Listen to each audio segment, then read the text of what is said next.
All right, everyone, welcome back to the channel where every week around this time, we take a step back, we look at the long-term weekly charts, and we try to figure out what happened this week, what we think could occur going into next week. It gives us a good, broad understanding of the overall market. So we want to make sure that we're always doing this, regardless of what's happening out there in the world or the markets, because again, it will give us a good understanding of potentially where things could go next, right? Whole forest for the trees kind of thing. As always, if you want more of this content, you can make sure you sign up for the free email list over at StatsEdgeTrading.com. I email every time I do something, so it's a good way to send out this email to make sure you always get access to that. And then also, if you're interested in an algorithmic watch list, a way to make sure that you're trading with edge, the symbols will be picked by an algorithm. It will come with potential entries and exit prices, stop losses, all of that incorporated into the signals themselves. You can then go through them, see what you like. I make a video for each of the algorithms just to show you what's in them, right? What I think of the individual setups. Some of them I'll like, some of them I won't, but again, you get all of them regardless if you just want to follow the algorithms verbatim as is, and that's located over on my website right here, Stats Edge Trading. Again, free trading course. If you want to learn to trade and you're new to it, you can check that out. If you want to build your own trading plan, you can do so right here. And then you can also take a look at Stats Edge Pro, where again, uh, we're solving the what to trade by making sure everything that we trade has some sort of edge that I can backtest. It's really a great way in order to get started to make sure, again, that whatever you're doing has some sort of provable edge. Now, with always, we're going to take a start here with Bitcoin. And what a week, right? Talked about last week how, this low right here was pretty much everything. We held that low, we came back. That was great. The 2 days, I remember because it's always 2 days when I do this till the end of the weekly candle. Those were amazing. If we go into the weekly chart, you can see they would have been, I think, this day and this day. So we had that massive surge over the weekend right here, then some sideways action, and then we broke out again today. So it looks like, at least for now, this low has held. That's exactly what we want to see, of course, and then we want to take a look through here. So this undercut of this prior support and then rally, to me, that's super bullish because you probably got a lot of people who got stopped out there. You got a lot of bears who got short there, and then you just rip up in their face, and that can cause these short covering rallies, and then also FOMO rallies, right? Again, there's probably a lot of people who put a stop loss right there and said, "Oh, look how ugly this is. I have to get out of my Bitcoin," and then boom, and then we rally right back up there. Ethereum still looking good. Again, never undercut this low. A little bit weaker on the pop right now, but again, never undercut this low at all. Dogecoin, a lot of these altcoins haven't really been getting going at all. But I want to look at Solana, and Solana looks really, really strong here. Again, never undercut that low, just like Ethereum. So relative strength in Solana. If we just draw this zone right here, it's pretty important. Never broke that zone. Looks like it's breaking out, is definitely breaking out of this AVWAP right here. So Solana looks great.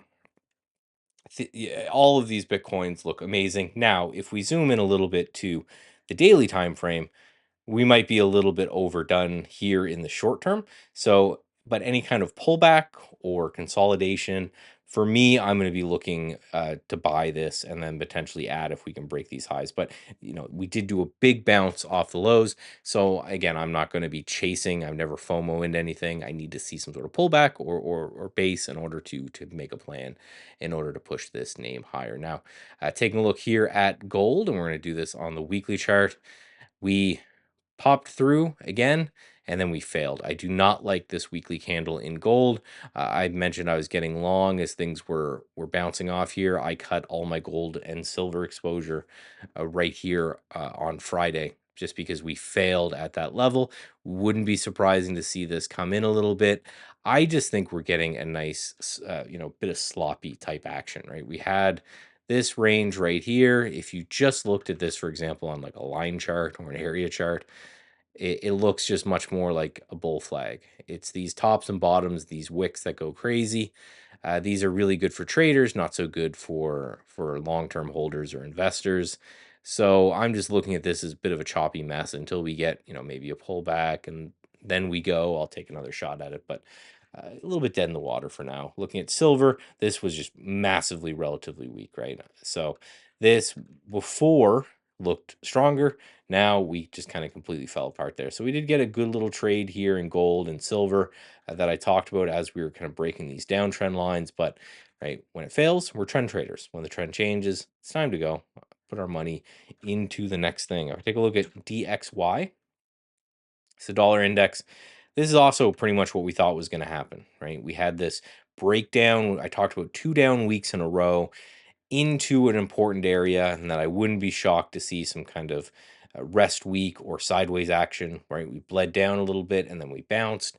We're just still dealing with this prior support zone. So, I wouldn't be shocked to see some sort of sideways type of movement, and then we can get a push up, hopefully, potentially after that. So, nothing bad, right? It's not bad that we had an inside week. We continue to push lower, right? We've broken this downtrend line now. We've also broken this downtrend line. So it looks like the dollar is going to continue to be weak, but we trade what it is that we see. Last but not least, from the currency side of things, before I get into stocks, I want to talk about the yen. Let's go to a daily chart on this one. So this VWAP right here is the anchored VWAP from the last time the Bank of Japan kind of messed with things, and they did it again here. So we had the Bank of Japan messing with things again. It's holding, right? That the traders, the investors, the general public, the, the Bank of Japan keeps battling them, and they keep coming back and saying, I don't care, right? I'm going to continue to take this name higher, which means push the yen lower. It is what it is. So I'm going to be watching this anchored VWAP. I think this is the move. If on a shorter term chart, we're into the hourly chart or something, if this starts to fail and break down off of this anchored VWAP, then that's going to be a trade I'm going to take. I'm going to anchor. I'm going to do this right now while we are here. I'm going to anchor another VWAP to this high right here. And this is just from, again, whenever the Bank of Japan does its silliness. I could do the candle before. I bet you, yeah, it's about the same. You can see how this is acting as resistance here. So eventually, this is going to be a great turnaround trade. If we fail from here and then push significantly lower, maybe that's going to be the time, and that'll be a good trade to buy the yen if you're trading futures, or if you're a Forex guy, you short this. But that's what I'm looking at there. Now let's pop in here. Let's extend this out, fill the screen up best I can. Let's take a look here, and let's go into starting with the SPY. There's a big theme this week that will be very, very evident when I go through these two charts. So this is a pretty ugly candle on the S&P 500. I launched StatsEdge Pro, which is long only algos, at a pretty good time. It's actually holding up amazingly based off of what I'm seeing here on the weekly chart. So I'm very, very happy there. We had a nice push lower off of this move right here. So a push down, a bearish engulfing candle right at highs, a little bit overdone. This could be some short-term weakness. Again, I'm not too worried about it. If we pull back into even this zone right here, that's fine, or this area right here, it's absolutely fine.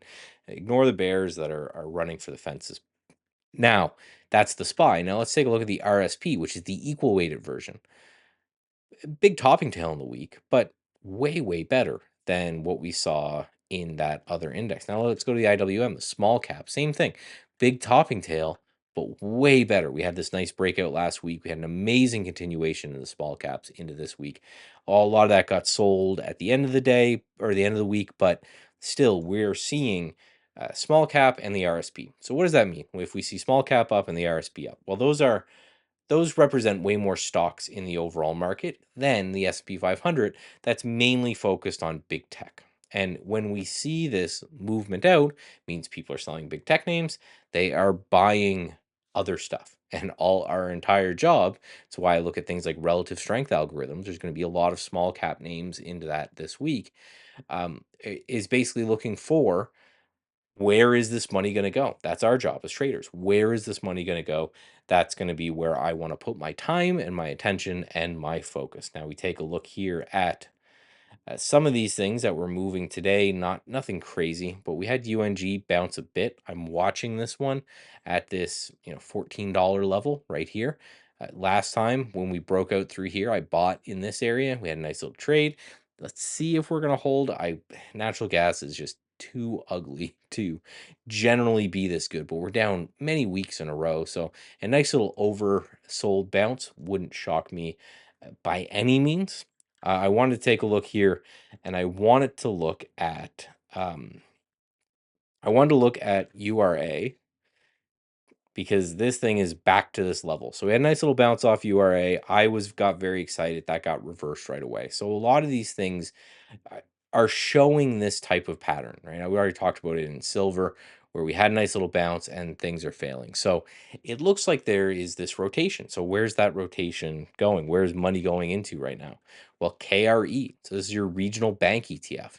Look how the topping tail, even relative to the IWM, which is strong relative to the S&P 500, this is looking very good. So regional banks and even banks as a whole, XLF being your large banks, are looking really, really good here. So that's an area I want to focus on. Again, if we go into KRE, that's a huge area that I think taking a look at really makes sense. Now, I also want to take a look at this hack ETF. Now, a lot of people probably think I'm insane with what happened today, and CrowdStrike, which is part of this hack ETF, dropping like 20%. But if we go into the daily chart of this, he didn't do that bad considering pretty much the whole world ground to a halt for a little bit there because of one of the largest components of this ETF getting killed. So this is something I'm going to be watching going into next week on a daily chart point of view from a discretionary standpoint, because if over the weekend everything remains fine and there's no federal investigation opened or anything like that, I think maybe you're a little bit too overdone here on the hack ETF, down this much based off that news.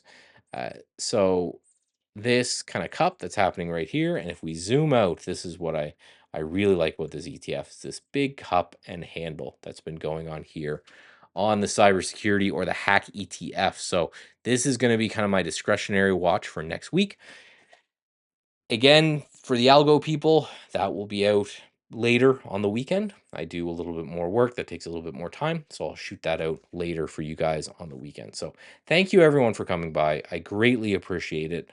Trade safe, and then while you're enjoying your beautiful summer weekend, stay away from the screens. If you made it this far, please hit a like, a retweet, a subscribe, all those things that YouTubers ask for you, and I'll talk to you next week.